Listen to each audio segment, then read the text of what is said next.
जिस तरह से जब से योगी आदित्यनाथ जी अजय सिंह बिष्ट यूपी के प्रधानमंत्री मुख्यमंत्री बने हैं, तब से लेके अब तक जो है बहुत सारे जो है वहाँ पे घटनाएं घटी। जैसा कि मनीषा वाल्मीकि थी, उसके साथ जो घटना हम सब जानते हैं। इसके अलावा दीक्षित माँ बेटी को भी जला दिया गया, वो भी हम जानते हैं। फिर बीएचयू में जिस तरह से बलात्कार हुए भाजपा द्वारा, वो भी जानते हैं। विवेक तिवारी की हत्या हुई, उसमें उसकी बीवी को कंपनसेशन भी दिया गया, वो भी हम सब देखते हैं। फिर उसके बाद कमलेश तिवारी की भी हत्या हिंदुओं ने की, हिंदू बन के आए थे या जैसे भी करके की। ये सब योगी जी के राज में होता है, लेकिन अकाउंटेबिलिटी कभी भी योगी आदित्यनाथ जी नहीं रहते। बहराइच का वाकया तो हम देख रहे हैं। तो मैं जहां तक समझता हूं, जो यूपी की पुलिस है वो पूरी तरह से बायस्ड है, समझ रहे हैं, एक ही पक्ष को लेकर चल रही है पूरी तरह से। वो जो है ना, उसने संविधान और अपना जो फर्ज है उसको ताक में रखते हुए कट्टरवादी विचारधारा पर, जैसे कि एक, चूंकि योगी जी छत्री हैं, अपने आप को कहते हैं, तो छत्री जैसे ब्राह्मणों से बदला ले रहे हैं या दूसरी कम्युनिटी से बदला ले रहे हैं, उसी अंदाज में ये काम चल रहा है। जिस तरह से आप देखें मोहित तिवारी की जो बात आई, या जो उस पंडित लड़के को जो मारा गया, कस्टोडियल डेथ हुई, उस पर भी बहुत ज्यादा तमाशा चल भी रहा है। तो हम ये समझते हैं कि ये जो है ना, अभी भारत में जो पत्रकारिता है, आप पत्रकारों के कारण ही ये सब हो रहा है। आपको ही मैं जिम्मेदार मानता हूं, यानी पत्रकारों को, जो अडानी अंबानी से पैसे लेकर सिर्फ जो है ना दलाली कर रहे हैं। जैसे ही कोई ब्राह्मण मरता, फटाफट जो है कूद के आके उस पर जो है ये करने लगते हैं। जो मनीषा वाल्मीकि मरी, उतना नहीं बना, एक दलित मरा, एक यादव मरा, जैसा कि अभी आपने बताया, मुसलमान तो मर ही रहे हैं। बहराइच का वाकया हमारे सामने है, बहराइच में पुलिस ने ही खुद जो है ये कहना चाह रहा हूँ, जिस तरह से दैनिक भास्कर का खुलासा हुआ, हाँ, युवाओं ने किया, उस हाँ, पर क्या कहना क्या, वो तो खुली किताब है, आप ही के पत्रकारिता की तरफ से ये आया। दैनिक भास्कर ने जब ये खुलासा कर दिया, अब जाकर ये लोग चिल्ला रहे हैं या उसको ला रहे हैं सामने। वरना आप लोग जो पत्रकार हैं,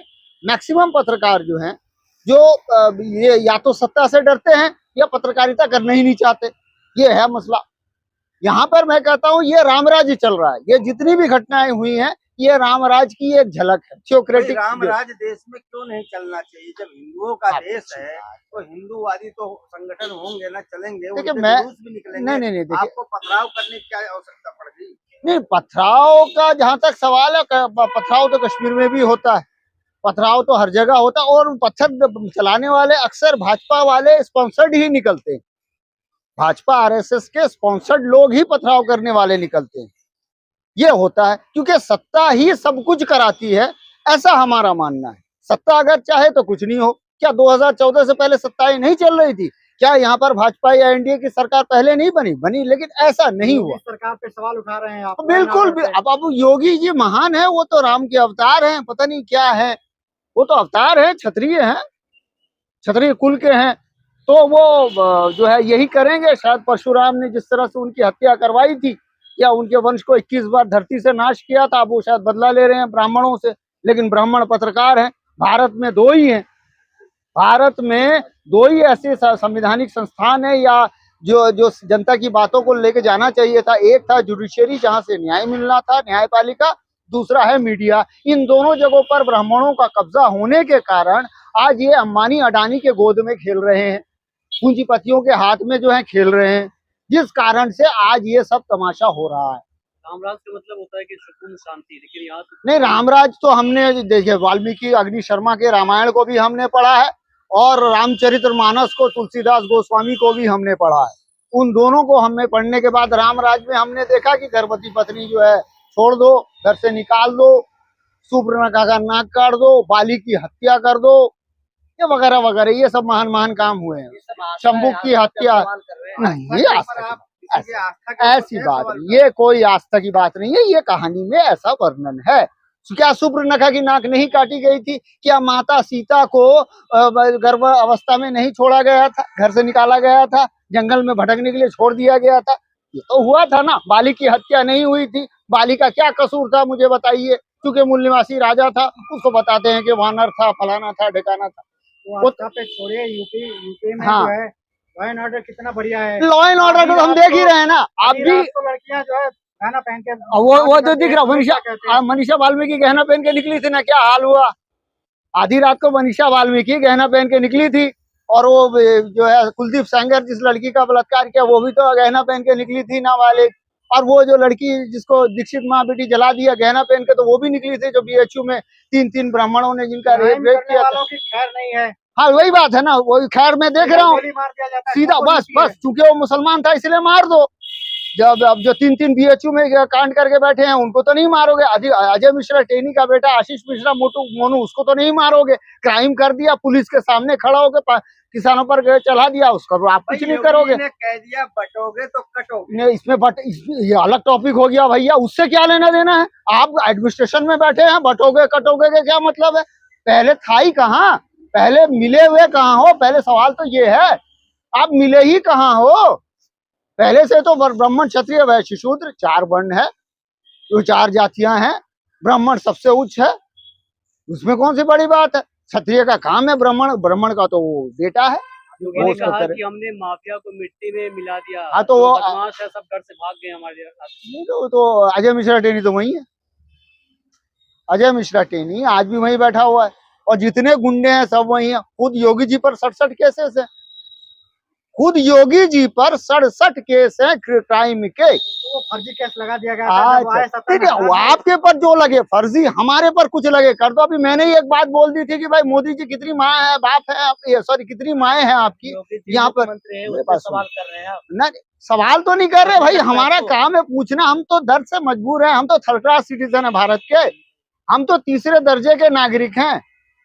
हमारे पास जॉइंट इलेक्टोरेट होने की वजह से सब सत्यानाश हो गया। हम जॉइंट संविधान में तो सबका अधिकार है ना दिया हुआ। देखिए, संविधान वो है जिसको 26 नवंबर 1957 को पेरियार ने संविधान को जला दिया था।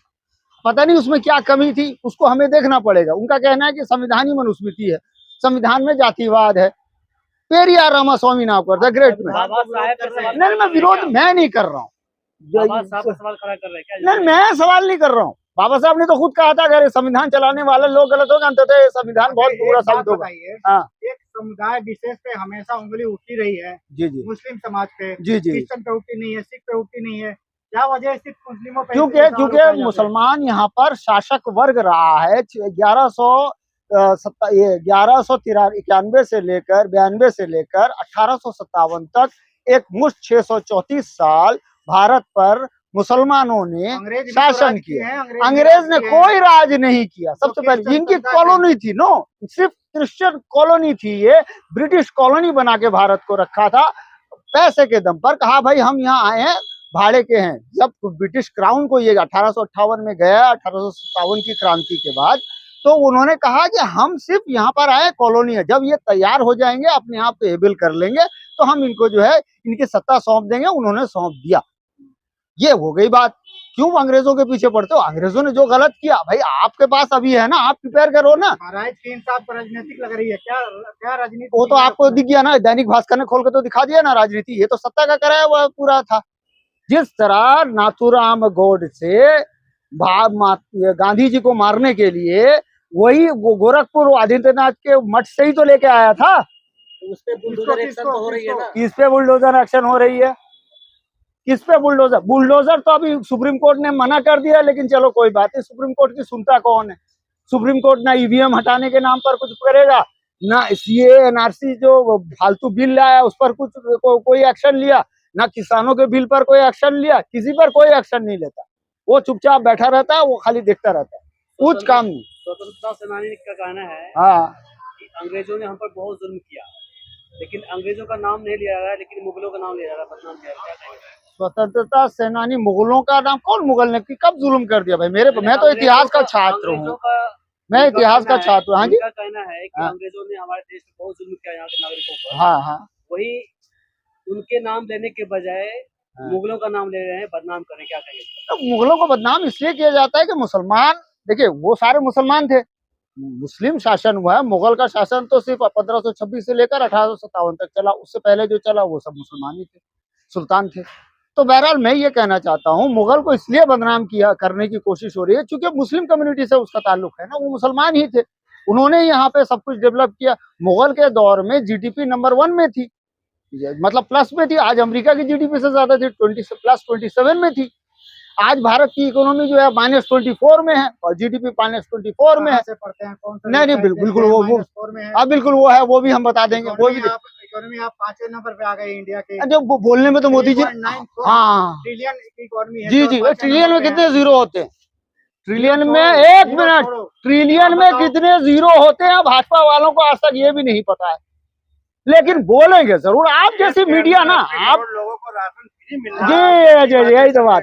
जिस देश में 5 किलो राशन पर आश्रित कर दे, जो 28 करोड़ लोग जहां भूखे सोते हों, वो देश विश्व गुरु है। वाह, 5 पापा ये मोदी के राज में देश तरक्की कर रहा है। क्या बात वो कर रहे हैं तरक्की तो इसी में कर रहा है, रेप में तरक्की कर रहा है, महंगाई में तरक्की कर रहा है, बेरोजगारी में तरक्की कर रहा है, सत्यानाशी में तरक्की कर रहा है, नाइली अत्याचार पे कर रहा है, और उसके बाद मणिपुर की घटना सिविल वॉर में कर रहा है, औरतों को नंगा घुमाया जा रहा है। ये है राम राज्य, ये है थियोरेटिकल ब्राह्मणिकल हिंदू राष्ट्र, ये है मेरा भारत महान। सब उनकी माँ है, भारत मेरी माँ, गंगा मेरी माँ, जमुना लगता मेरी है माँ। कि हिंदू राष्ट्र से आप परेशान है। हिंदू राष्ट्र नहीं नहीं नहीं, हमें कभी नहीं। देखे, मैं इतिहास का छात्र हूं, मैं जानता हूं ये हिंदू राष्ट्र जब भी उठेगा, जब भी हिंदू संगठन उठेगा, ये मुसलमानों को टारगेट करेगा, और हमेशा मुसलमानों से हार के बैठा है। चाहे महमूद गजनवी का मामला हो, चाहे शहाबुद्दीन गौरी का मामला हो, चाहे जहीरुद्दीन बाबर का मामला हो, चाहे अहमद शाह अब्दाली का मामला हो।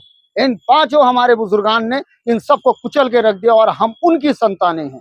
यकीनन इसको उठने कभी नहीं देंगे हम, याद रख लीजिए। मुस्लिमों का 50 राष्ट्र, अगर हिंदू के एक राष्ट्र हो जाए इसमें दिक्कत बना लो ना भाई, तुम जाओ रात के अंधेरे में लिख दो, सेकुलर हटा के हिंदू राष्ट्र बना दो, हमने रोका है क्या?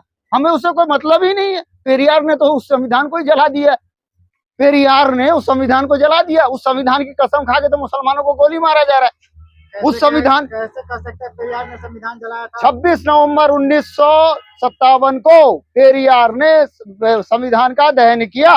देश के क्या संविधान क्या को नहीं मुद्दे मानते। थे? क्या मुद्दे यही थे, वो जातिवादी है। वो क्यों लिखा के ऑल आर इंडियन, सब हम India, we the people of India क्यों लिखा? संविधान नहीं होना चाहिए।